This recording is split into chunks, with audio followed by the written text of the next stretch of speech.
नमस्कार। आज है 11 मई सोमवार। आज शाम की सभी बड़ी विस्तारित खबरें लेकर एक बार फिर से मैं आपके सामने हाजिर हूं। दिल्ली के मुख्यमंत्री अरविंद केजरीवाल ने धर्म देखकर राशन बांटने की योजना शुरू कर दी है। वहीं कांग्रेस ने मजदूरों में अफवाह फैला करके राजनीतिक रोटियां भी सेकना शुरू कर दिया है। कई राज्यों के मुख्यमंत्रियों ने प्रधानमंत्री नरेंद्र मोदी जी से लॉकडाउन की अवधि को बढ़ाने की सिफारिश की है, तो वहीं उद्धव ठाकरे की बीजेपी में घर वापसी से बदले तेवर को देख करके सोनिया सेना चित हो चुकी है। क्या है पूरा मामला, जानेंगे इसे की वीडियो के अंदर। लेकिन उससे पहले मेरी आपसे रिक्वेस्ट है, इस वीडियो को अभी से लाइक करके हमारे चैनल को सब्सक्राइब जरूर करें। सब्सक्राइब के पास वाला बेल आइकन भी दबा दें।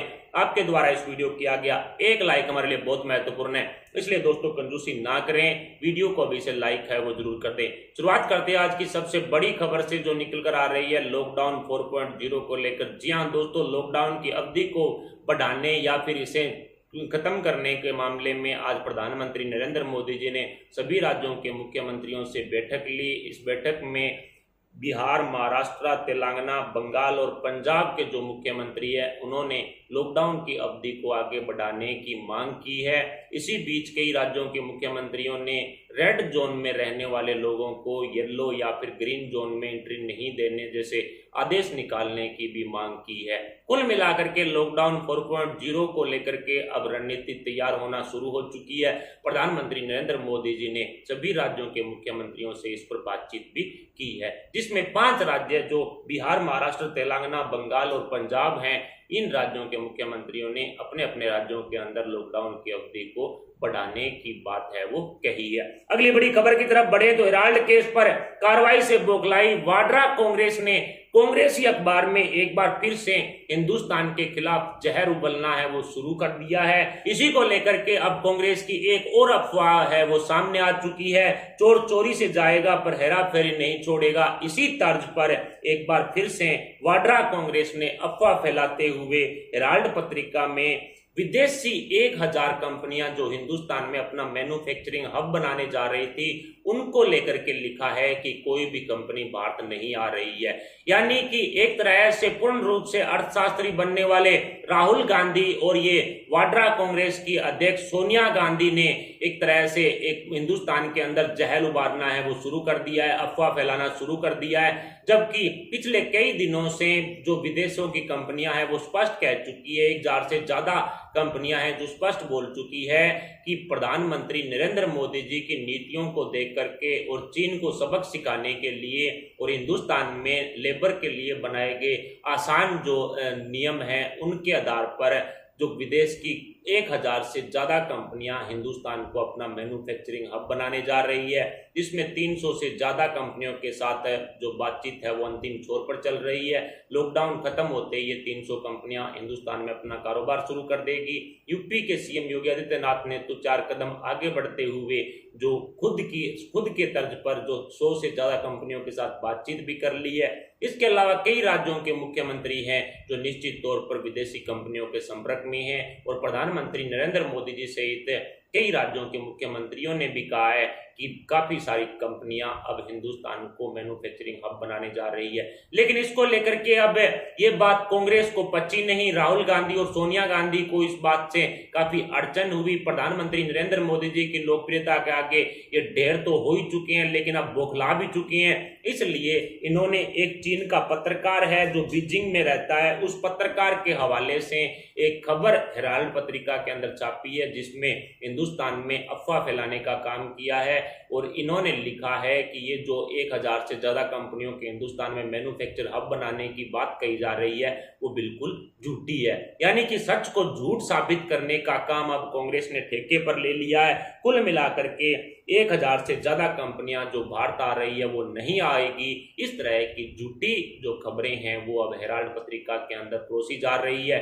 आप सभी को याद भी होगा कि हेराल्ड केस के अंदर, इसी घोटाले के अंदर 9000 करोड़ रुपए से ज्यादा की प्रॉपर्टी में सोनिया गांधी और ये जो राहुल गांधी हैं दोनों जमानत पर चल रहे हैं। और परसों ही 2-3 दिन पहले ही जिस तरह से एजीएल की जो एक बिल्डिंग थी 16.38 करोड़ रुपए की, उसको भी सीज किया गया ईडी की तरफ से, यानी कि उसे अटैच कर लिया गया, कुर्क कर लिया गया है। ऐसे में अब कांग्रेस पूरी तरह से बौखला चुकी है। हेराल्ड केस के ऊपर जिस तरह से तुरंत प्रभाव से जो कार्रवाइयां हो रही है उसको देख करके कांग्रेस है वो पूरी तरह से बौखला चुकी है। इसलिए हिंदुस्तान में अब अफवाह फैलाने का काम कांग्रेस ने शुरू कर दिया है। अगली बड़ी खबर की तरफ बढ़े तो वाड्रा कांग्रेस ने दूसरी अफवाह फैला करके मजदूरों की घर वापसी पर राजनीतिक रोटियां सेकना भी शुरू कर दिया है। जी हां दोस्तों, पहले भी आप सभी को याद ही होगा कि केंद्र सरकार ने सफाई दी थी, रेलवे विभाग ने भी सफाई दी थी कि जो श्रमिक ट्रेन चलाई जा रही है उसका 85% हिस्सा, यानी कि जो टिकट का खर्चा है वो 85% केंद्र सरकार दे रही है, 15% जिस राज्य के अंदर मजदूर जा रहे हैं वो राज्य सरकारें दे रही है। यानी कि राजस्थान जैसे राज्यों में तो मजदूरों से ये पैसा राज्य सरकार, गहलोत सरकार वसूल रही थी, यानी कि जो 15% राज्यों को देना था वो महाराष्ट्र और राजस्थान जैसे सरकारों के अंदर मजदूरों से ही वसूला गया, जबकि 85% हिस्सा जो केंद्र सरकार की तरफ से दे दिया गया है, यानी कि रेलवे खुद वहन कर रहा है 85% हिस्सा। ऐसे में आज कांग्रेस ने फिर मजदूरों को बरगलाने और हिंदुस्तान सहित हिंदुस्तान के सभी मजदूरों में अफवाह फैलाने का काम बठिंडा से फिर शुरू किया गया है। आज बठिंडा में एक कांग्रेसी विधायक ने पर्चे बांटे हैं ट्रेनों के अंदर मजदूरों को, और उसमें उस पर्चे के अंदर लिखा हुआ है कि मजदूरों के टिकट का पूरा किराया, पूरा खर्चा सोनिया गांधी दे रही है, कांग्रेस दे रही है, कैप्टन अमरिंदर सिंह दे रही हैं, यानी कि उनके आने जाने का पूरा खर्चा कांग्रेस पार्टी उठा रही है। इस तरह की अफवाह फैलाने का काम अब कांग्रेस की तरफ से बठिंडा के अंदर किया जा रहा है। पंजाब के बठिंडा में एक ट्रेन के अंदर एक कांग्रेसी विधायक की तरफ से पर्चे बांटे गए हैं। अब आप खुद देख सकते हैं कि कांग्रेस कितनी बौखला चुकी है। अब कांग्रेस को एक तरह से कन्फर्म है कि कांग्रेस अब कांग्रेस मुक्त भारत है वो होने जा रहा है। ऐसे में अब कहीं ना कहीं अपनी जड़ें अफवाह के जरिए मजबूत करने की कोशिश यहाँ पर कांग्रेसियों द्वारा की जा रही है। और राहुल गांधी, सोनिया गांधी जैसे ये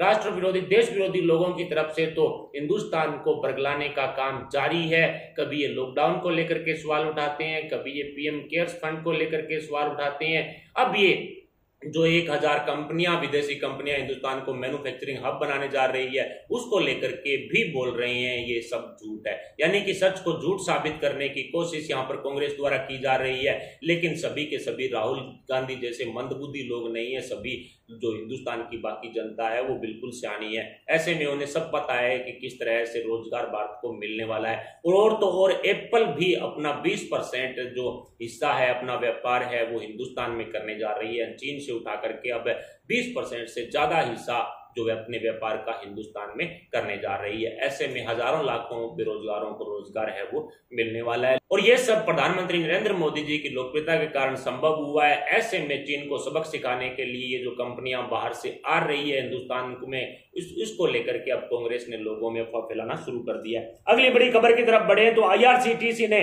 दिल्ली से 15 अलग अलग जगहों पर आने जाने के लिए ट्रेन चलाने की अनुमति दी, जिसमें 15 ट्रेनें चलनी थी। ये स्पेशल सवारी ट्रेन थी, लेकिन इसके लिए आज 11 मई को शाम 4 बजे से बुकिंग होनी थी ऑनलाइन। उसके बाद से ही जब ये बुकिंग स्टार्ट हुई तो उसके बाद से ही वेबसाइट हैक हो गई, यानी कि हैंग हो गई।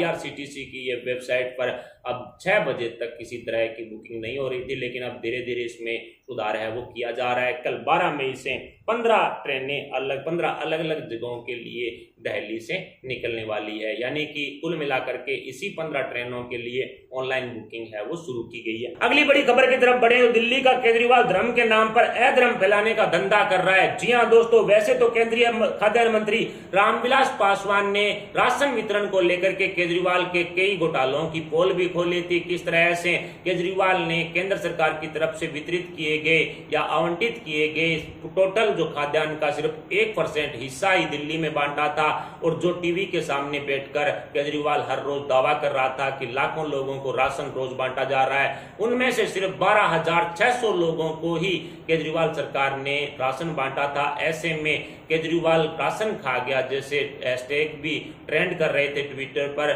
और अब इसको लेकर के बड़ा खुलासा हुआ है। इस घोटाले के खुलासे के बाद आज पता लगा है कि दिल्ली की झुग्गी बस्ती के लोगों को हिंदू बताकर जो केजरीवाल को वोट नहीं देने वाले बता करके उनको राशन नहीं दिया गया, इस तरह का खुलासा हुआ है।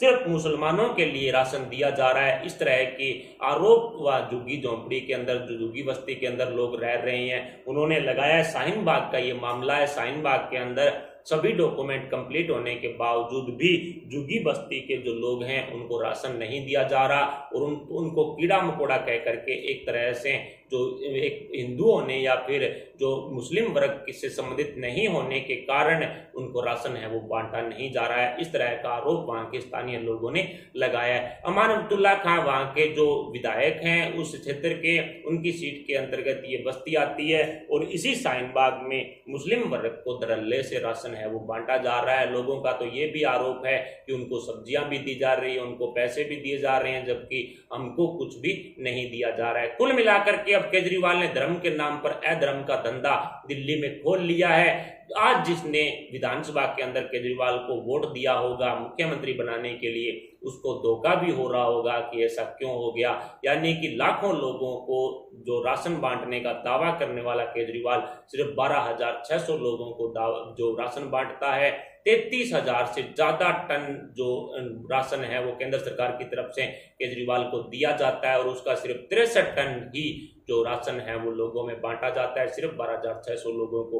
इस तरह के खुलासे भी खाद्यान्न मंत्री कर चुके हैं, लेकिन फिलहाल धर्म के नाम पर अधर्म का धंधा करने वाला खुलासा भी केजरीवाल को लेकर हो चुका है। अगली बड़ी खबर की तरफ बढ़े तो उद्धव ठाकरे के बदले तेवर से सोनिया सहित सोनिया सेना है वो चित हो चुकी है। जी हाँ दोस्तों, एमएलसी की 2 सीटों के लिए अड़ी कांग्रेस ने आज सहमति जता करके सिर्फ 1 सीट पर ही नामांकन करने की बात कही है। जी हाँ दोस्तों, एमएलसी की 9 सीटों पर नामांकन का आज अंतिम दिन था, 11 मई अंतिम दिन था। और आज जिस तरह से जो 12:30 बजे के लगभग उद्धव ठाकरे ने अपनी पत्नी और अपने बेटे के साथ एमएलसी की 1 सीट पर नामांकन भी किया है और बताया जा रहा है कि उद्धव ठाकरे को निर्विरोध एमएलसी की सदस्यता है वो मिल जाएगी। 9 सीटों के लिए चुनाव हो रहा है, लेकिन कांग्रेस इसको लेकर के अड़ी हुई थी कि एनसीपी और शिवसेना में दोनों को एडजस्ट करे, चाहे कोई भी 1 सीट पर लड़े, लेकिन कांग्रेस 2 पर लड़ेगी। लेकिन अब बीजेपी के संपर्क में आने से, या फिर कह सकते हैं कि आपको डरने की जरूरत नहीं है, हम आपके साथ हैं, इस तरह की सांत्वना मिलने के बाद उद्धव ठाकरे ने कड़े तेवर अपना लिए और कांग्रेस को कड़ी चेतावनी दे डाली। यानी कि कांग्रेस से नाराज उद्धव ठाकरे ने कड़े शब्दों का प्रयोग किया तो सोनिया गांधी चित्त हो गई और सोनिया गांधी ने तुरंत प्रभाव से अपना फैसला बदल दिया कि यदि शिवसेना के सामने कोई अड़ियल रूप अपनाया जाता है तो निश्चित है शिवसेना महाविकास अघाड़ी गठबंधन को तोड़ देगी और कांग्रेस को इस गठबंधन से बाहर कर देगी। ऐसे में आज सोनिया गांधी को मुंह की खानी पड़ी और 1 सीट पर जो सहमति है वो करनी पड़ी। यानी कि कांग्रेस अब सिर्फ 1 ही एमएलसी सीट पर चुनाव है वो लड़ने जा रही है। ऐसे में बताया जा रहा है कि 9 सीटों के लिए 9 ही उम्मीदवार चुनावी मैदान में उतरेंगे। ऐसे में निर्विरोध चुनाव है वो होने वाला है। उद्धव ठाकरे प्रधानमंत्री नरेंद्र मोदी जी के साथ जिस तरह से बातचीत कर चुके हैं, प्रधानमंत्री नरेंद्र मोदी जी की अपील के कारण ही 21 मई को महाराष्ट्र की 9 एमएलसी सीटों पर चुनाव होने जा रहा है। ऐसे में प्रधानमंत्री नरेंद्र मोदी जी सहित बीजेपी के साथ अब शिवसेना की नजदीकियां बढ़ती जा रही है और इसी को लेकर के उद्धव ठाकरे की तरफ से कड़ा रुख अपनाया गया। कड़ा तेवर देख करके उद्धव ठाकरे के कांग्रेस की सोनिया गांधी या फिर सोनिया सेना है वो चित हो गई और उन्होंने सिर्फ 1 ही नामांकन भरने की बात है वो कह दी है। कुल मिलाकर के अब एमएलसी सीटों के लिए जो संशय है वो बना हुआ था वो पूरी तरह से साफ हो चुका है और जिस तरह से बीजेपी के साथ नजदीकियां शिवसेना बढ़ा रही है उससे ये स्पष्ट जरूर हो रहा है कि निश्चित है कि आने वाले समय में किसी भी तरह का दबाव उद्धव ठाकरे एनसीपी और कांग्रेस का नहीं सहेंगे, क्योंकि अब कहीं ना कहीं उद्धव ठाकरे को लग रहा है कि बीजेपी शिवसेना के साथ खड़ी है। क्योंकि बीजेपी इस तरह से पहले भी बोल चुकी है कि शिवसेना यदि गठबंधन तोड़ती है एनसीपी कांग्रेस के साथ तो निश्चित है बीजेपी उनको ऊपर से समर्थन करेगी। ऐसे में उद्धव ठाकरे मुख्यमंत्री गद्दी पर बैठे रहेंगे।